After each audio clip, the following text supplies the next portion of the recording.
August 6, 1945 was one of history's most tragic days. It was the day when the world was first awakened to the horrors of atomic warfare.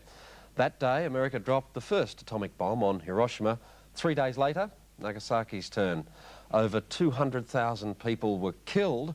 Miraculously, though, a handful of Aussie P.O.W. survived the Nagasaki blast, an event, of course, they'll never forget, particularly on the 50th anniversary. Today Tonight is taking two of the survivors back to Japan. Stan Grant reports.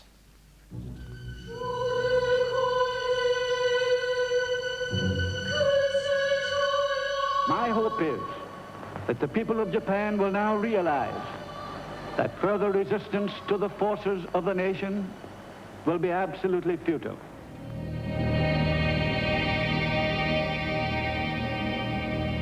When the clouds opened up over the target at Nagasaki, the target was there pretty as a picture. I made the run, let the bomb go. That was my greatest thrill.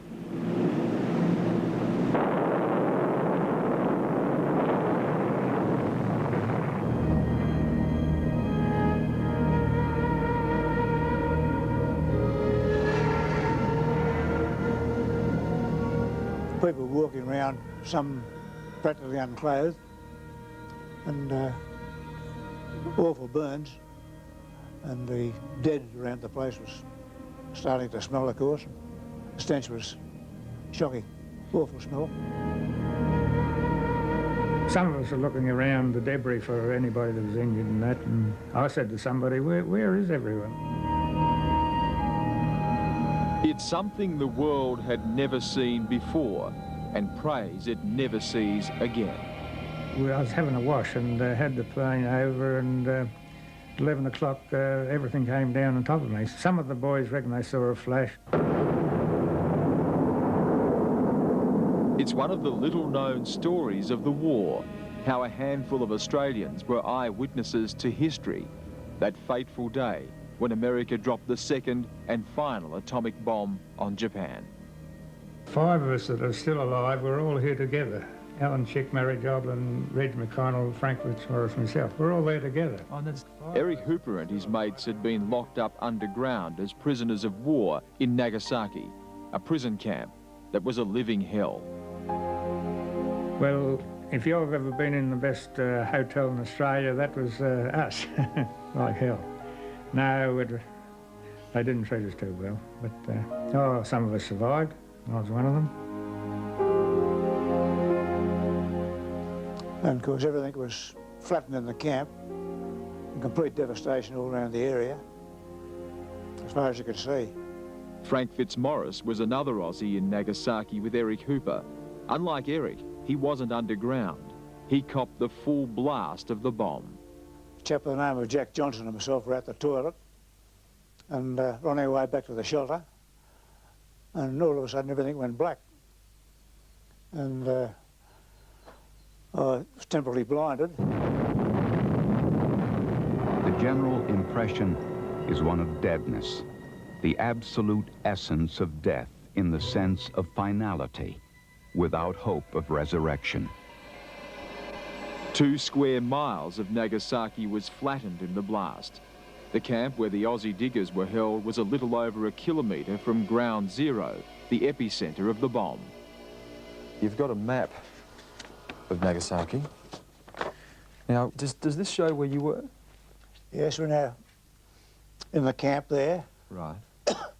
Which was 1,700 yards from the epicentre of the bomb. So close to it's amazing that, that you were able to survive. Was amazing, yeah. Like so many other diggers, Frank and Eric suffered terribly at the hands of the Japanese. Bashings were dished out daily. To survive that, let alone the atomic bomb, is a testament to their courage and spirit.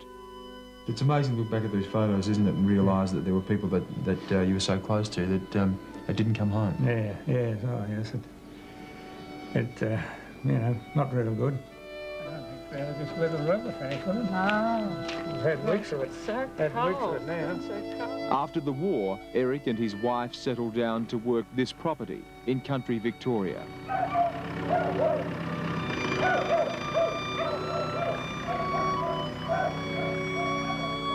It's a long way from Nagasaki to Gurumbat. In the years since the war, Eric has tried to put aside the memories of the bomb. Now he and Frank Fitzmaurice are about to retrace their steps to that day when the world changed forever. I wanted personally to forget about it, and it's only the last couple of months that, you know, it's resurfacing, and that, you know, it's bringing back plenty of bad memories. Well, he's always been my hero, and I think it should have been recognised long before this that we do have nuclear veterans in Australia. Is it something you've been able to talk about a lot over the years? I've had discussed it, yes, different times and with different people. And when the kids grew up, of course, we told them about it. Thank you. Gee, that's a big stake. Can I get around that? Frank and Eric have seen each other only a couple of times since the war, but there's a bond there that just can't be broken. Now, I was always wanting to give me that, give me back that $10 he owed me, but he won't return it. It's indescribable the suffering they've gone through. Ex-politician and former P.O.W. Tom Uren served with Frank Fitzmaurice. I also understand my mates who still hate the Japs because they've seen their mates brutalised. I mean, you've got to understand that. How do you think you'll feel when you go back, Nagasaki? How do I think I'll feel? Well, I think it'll just bring back memories. But, we'll probably appreciate the life we've been given since then.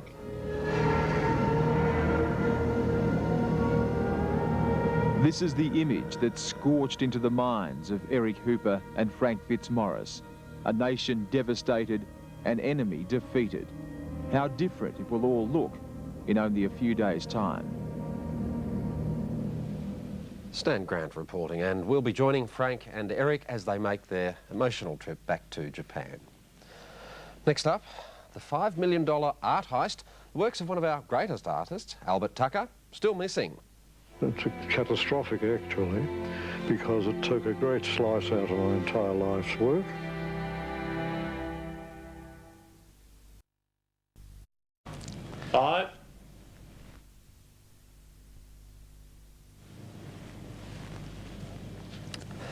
Today, August 9, marks the 50th anniversary of the atomic bombing of Nagasaki.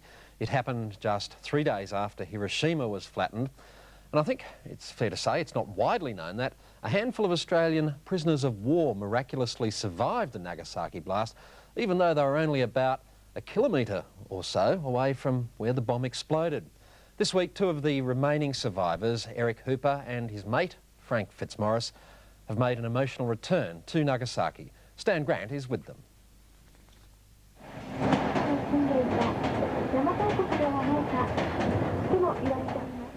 They're old men who had their best years stolen by war. The place has changed a bit since last time we were here. Yes, it's altogether different to when we saw it last time, Fitz. Their peace shattered by nightmares of nuclear destruction. Oh, well, the people wandering around with shocking burns and injuries, dead all around the place, and the smell around the place was something awful. Frank Fitzmaurice was outside when the bomb known as Fat Boy was dropped. With 24 other Australians, he was in a prisoner of war camp, less than 2 kilometres from the blast. Yeah, lack of food and that sort of thing. We weren't very healthy at the time, and we just lucky to get out of it. Now the camp is a bus depot, but for Frank, the memories are as vivid as yesterday. We'd been to the toilet, we were just coming back from there, back to the shelter, and all of a sudden everything went black. And I thought I was blinded for about 10 minutes. We lost the best years of our lives, and well, we should have been home enjoying ourselves with the girls and beaches and so forth. We were stuck in prison camp. For Eric Hooper, Being back here means remembering mates lost to illness, disease, and of course the endless bashings. Oh, it was hell on earth, I think, Stan. About every quarter of an hour, the little mongrels would come out and bash me, either with their hands or, you know, rifle, or anything they had. And I had to stand to attention for that 7 hours, or nearly 7 hours, and when the boys lined up to go to work, we had to run down here. No breakfast that morning for me. After you've been bashed all night? Yeah, yeah. Today is a chance for the Japanese people all over the world, to stop and think about what happened here at 11:05 on August the 9th, 1945. Yeah, when you see some of the burns in that area, we were very lucky to get out of it. In the crowd, Frank Fitzmaurice and Eric Hooper, two Australians once enemies of the Japanese, but united in the experience of nuclear destruction. Look at that, that's bloody shocking, isn't it? 50 years ago today, this very spot became a giant fireball as hot as the sun. It scorched everything in its path.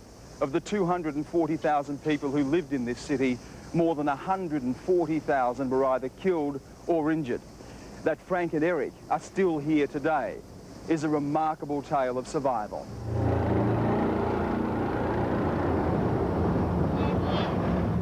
Well, I think to see the place built up again is a marvellous thing, and I'm glad they got round to doing it. And we just hope it never happens again. Oh, yes, it was just a matter of being in the right place at the right time, and a lot of them, well, all the Australians survived, but a lot of others didn't.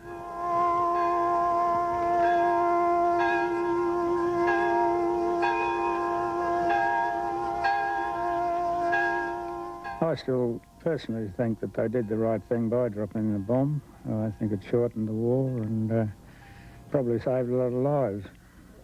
But the four people here can't speak without the help of an interpreter, yet they carry the same memories. 50 years on, there's no room for bitterness and anger, just reminders of a war in which everyone lost. Some very good mates we lost, and you do think about them. You think about them a lot over the years. The names crop up quite often, especially when they have our reunions. They're talked about, memories brought back. I'd say that our heads not to start any more wars. That's about all I can say. But now, after sharing their experiences, maybe those nightmares will finally ease. Oh, well, I think it'll be the same when we go back, well, personally with me, same as it was after the war. I'll try and forget about the whole jolly lot. Stan Grant reporting from Nagasaki. Coming up next, True Blue wharfies showing some good old-fashioned Aussie hospitality. Some Russian sailors left stranded by their boss. If you're going to be stranded anywhere in the world, I couldn't think of a better place than Sydney. Thank you very much for such beautiful party.